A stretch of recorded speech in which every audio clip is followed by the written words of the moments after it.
Okay folks, so this week we have a real treat because I'm joined by Steve and Judy from Sailing Fair Isle, and we're actually coming to you from Naxos, Greece. So I want to do kind of a interview with them, get to know their backstory, and also get to know their boat because it's a beautiful boat that you're going to see a full tour of shortly. But first, I want to ask them some questions and get to know them. All right, I just want to tell you quickly about the format of this video because I got such a vast amount of information from Steve and Judy from Sailing Fair Isle. In fact, I got so much great information that I'm going to have to make two videos. I'm going to make a part one, which is going to be their background and information about their history and how they got into sailing, how they got into making YouTube videos, and then a part two, which will be a full boat tour of their beautiful Hans Christian 48. So it's going to be two videos. I'm going to put out the first one, part one now. I'll put out part two in a couple of days. So let's get back to the interview with Steve and Judy. We start just with some background history. Yeah, well, we've been together too long to remember. Met in an edit suite sometime because we're journalists, so this was sort of our. It's a move across from filming for broadcast now to filming to YouTube. So we've got a bit of a head start, I suppose, in that from the technical aspects and the journalistic aspects of doing it. So that's the sort of things that we try to put through in our videos to give it a little bit more of a sort of journalistic approach and maybe a little bit more sort of broadcast style. Right. That's what we do. Interviewing other people, going to places and exploring those places, I think, and then putting together a little film, a bit like we used to. Yeah. Except the only added ingredient now is that we film ourselves as well, which is a bit strange, but we're getting used to it. Yeah. But you know, it's sort of similar for us as well because we've had our professional life for 35 years travelling together around the world filming things. So we're used to living in hotel rooms, you know, with not much space and lots of gear. So you know, this is fairly similar in some respects to that, but yeah. Well, I mean, when Steve said let's sell the house and move on to a boat, I was like, is that realistic? Can we do that? And then we spent a month in Kenya where we were training journalists, living in one room with all our gear, and I thought, well, a boat's bigger than that. That's fine. Yeah, we can do this. And how long have you been on the boat?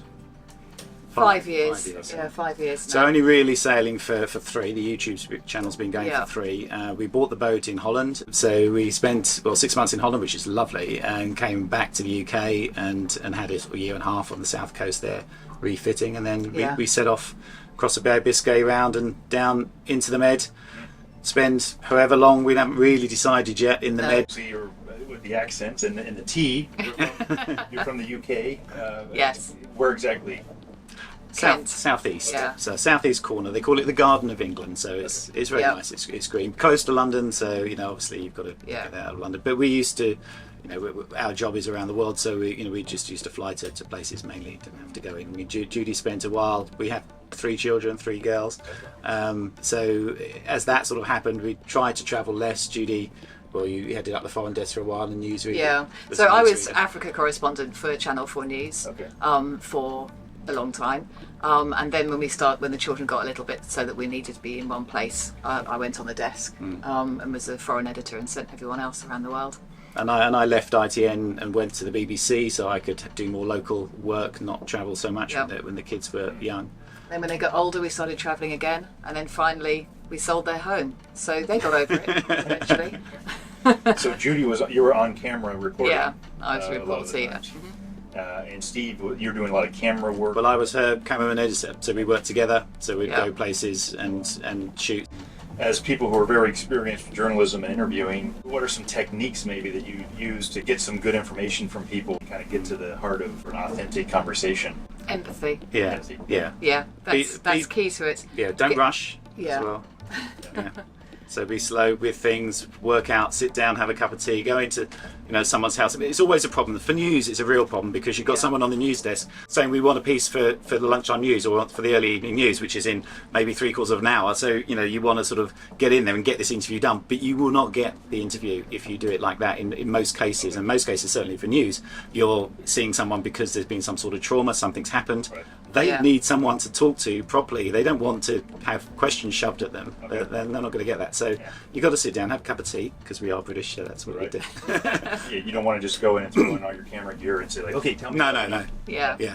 You need to get to know them a bit. Yeah, before exactly. You get on the camera. and do it. And it is better with two. And if you do that with one, because you're concentrating on your gear, setting that up, you can't have that contact and talk because you're trying to concentrate on what you're doing. Yeah. So, you know, if we can go in as a team, Judy can just sit down, do that, and she doesn't even notice that I'm setting up a camera and I'm there and ready. You sort of go in and then you start talking and the camera's rolling and then you just off you go. And there isn't that transition to, okay, you know, cue the answers. It doesn't. It's not like that. And with more difficult stories and the longer form work that we've done with documentaries more recently, the time is longer, weeks, years, because if you really want to get to the heart of a story, you know, there has to be that build up of trust. Yeah. Hence what I said about empathy. You know, the more aggressive Western style of, why did you do that? You know, it's CNN type style. That's never going to work. The, you know, what does it mean for you? Why is it important for you? That kind of style of interview works. TV journalism is all about teamwork, reporters and camera operators working together to get the best stories. But as you can see, about as far away from That is. Yeah. sailing as you can. So we spend our summers doing this lovely YouTube stuff and going lovely places that, and then the winters talking to people who have suffered massive trauma. So yeah, it's a big sort of dichotomy for us, those two different things. Well, with that, let's transition into some of the YouTube and how did you get into that?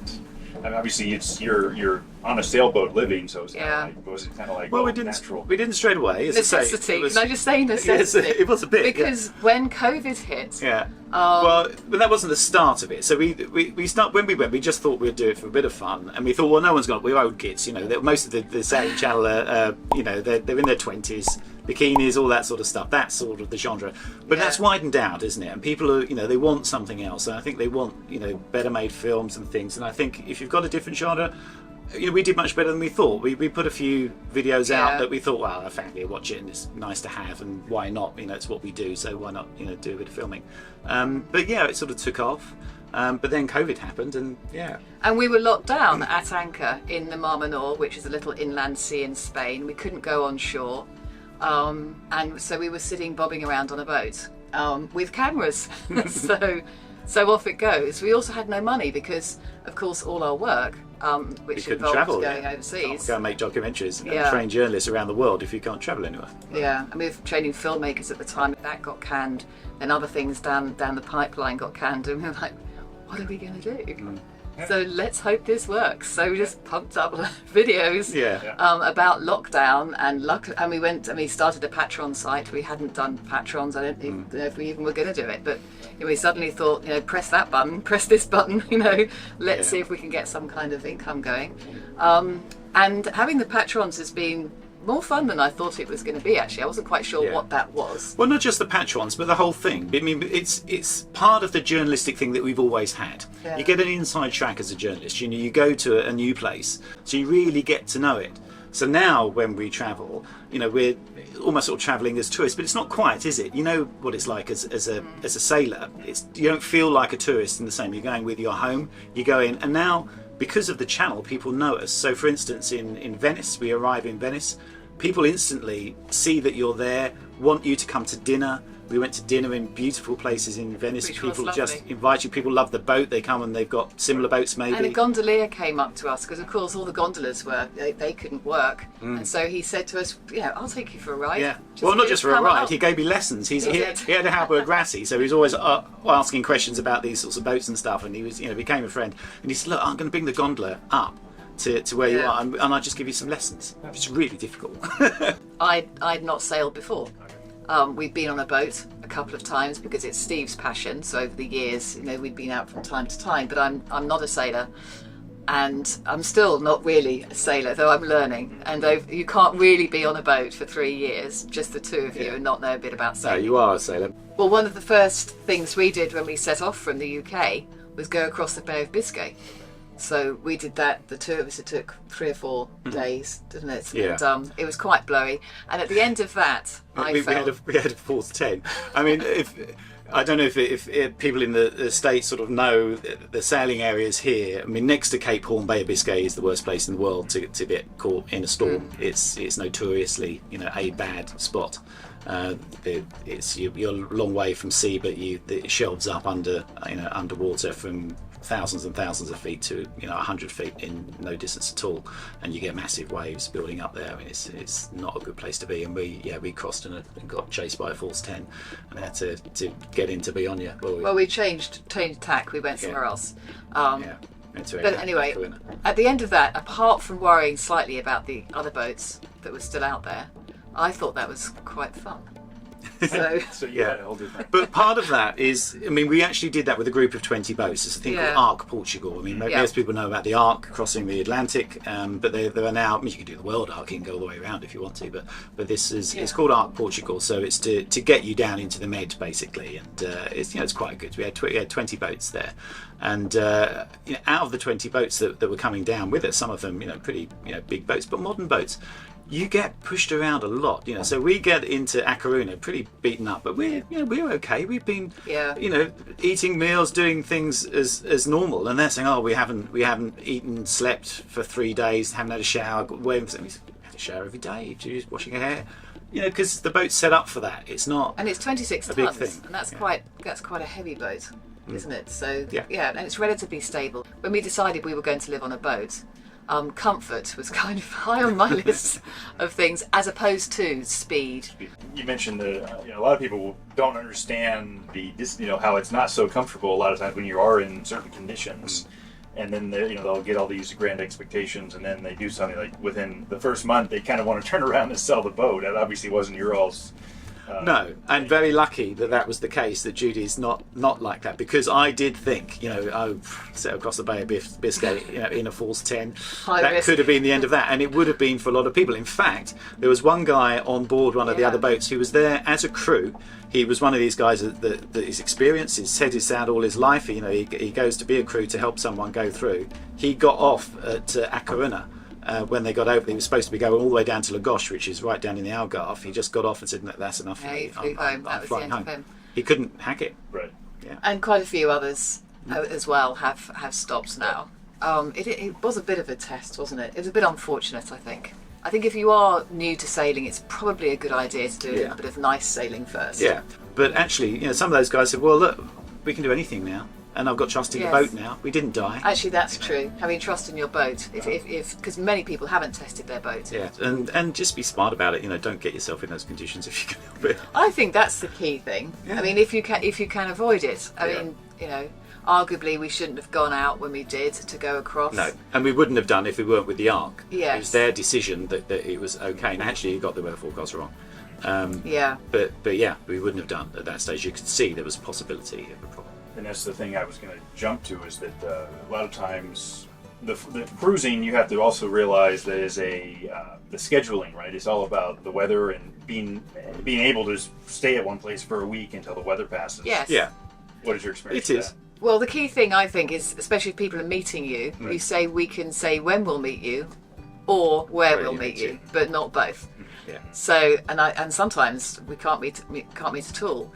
Yeah. So that answers that question. I think that's what will get you in trouble. Saying I've got a deadline, I've got to be here by this time, and it does happen. It always happens. At the moment, we should be in Turkey, but we want to see you guys. We stay here. The wind is probably going to be wrong, but I'm not going to say we're going to try and crash north through here in this sort of weather to Turkey. I mean, it doesn't matter. Nothing's that important. So we will find a port. We will stay there until it's the conditions are right that we can do it safely. I mean, we've just sailed this season from Italy. We spent the winter in Venice, went to Croatia, went to Montenegro, which is amazing. Hadn't really heard of. Thought. I mean, it's a tiny country. Amazing place. But it's beautiful. And then Albania, unfortunately, we couldn't stop at because of COVID restrictions going from there to Greece, but then Greece, and we've been all the way around Greece. And it's beautiful, because on a boat you get to places where people don't. And certainly going around the southern part of Greece, you get to parts where tourists just don't go as well, And that's sort of the best part of it, is being able to see the local kind of yes, I think so, Do you mind just describing your boat for us? Okay, she's a Hans Christian 48T. They only made about 28 of these, built in Thailand. All right, like I said, I'm going to stop it there. As you can tell, there's just a plethora of information. A big thank you to Steve and Judy for sharing their amazing story with us. Make sure to check out their channel. I'll link it below. And next time on part 2, we will have a tour of their beautiful Hans Christian 48. So we'll see you next time. Thanks for watching.